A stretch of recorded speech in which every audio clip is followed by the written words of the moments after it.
It didn't seem very exciting. There was a 3D racing game with a steering wheel and gas pedal, and the seat would bank curves with us. There was an Angry Birds game where we would shoot birds out of a real giant slingshot. So, the old Pac-Man game in the corner of the room didn't seem very exciting. She wanted to try it though, and we had a lot of tokens, so I relented. It booted up slowly.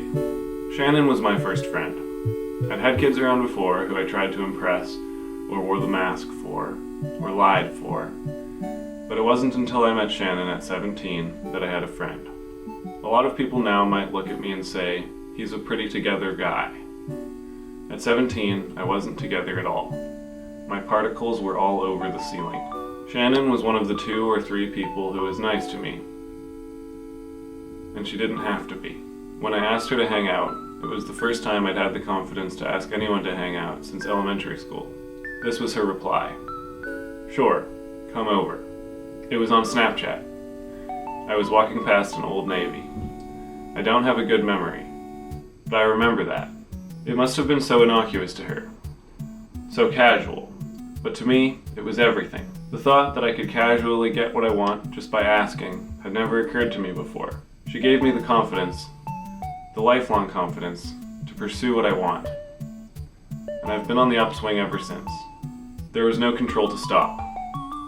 If we just took our fingers off the buttons, he would keep going in whatever direction we'd left him in. This got him into trouble, over and over again.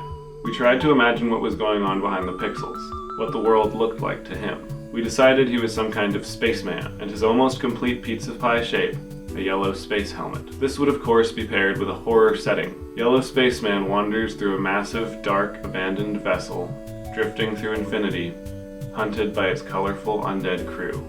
It sounded cool, but I knew it wasn't him. One look, and I knew what he was. A mouth. A mouth with no control to stop.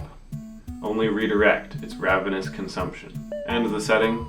The place of endless consumption.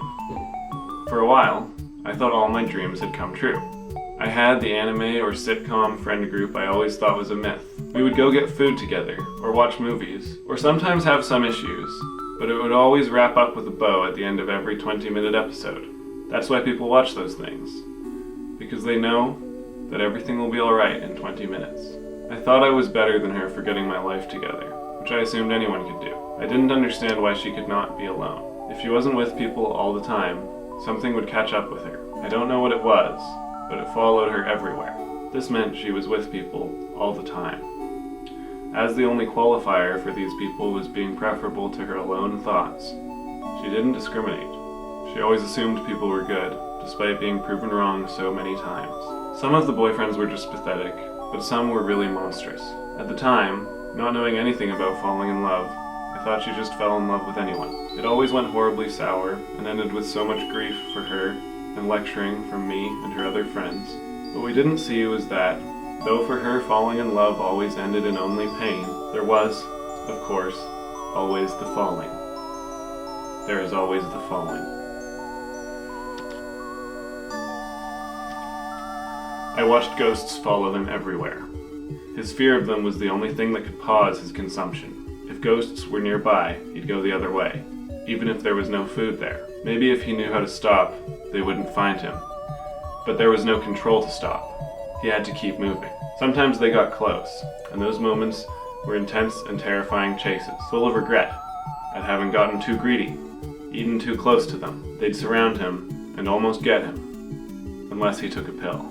A crisp autumn morning years later, not quite cold enough to see our breath, but close, we were both 23 and met for some bubble tea. This is something we used to enjoy in high school. Now and then, months in between, we would meet again, now adults, and get bubble tea. Not because we enjoyed it, but because we used to enjoy it in high school. We had a dead friendship, no longer exploring anything together, just running back our greatest hits. Just because we didn't connect the way we used to, having led such different lives, didn't mean these moments weren't important or valuable. It was like a reassurance to each other that we still have not forgotten. She has a new boyfriend this time, just like last time. The difference is this time, the last one is the bad guy, and this one is the good guy. Always falling. She's excited about him though, so I pretend to be too. Falling never hurt anybody. It's the stopping that kills. The pill would weaken the ghosts, turn them into manageable afterthoughts.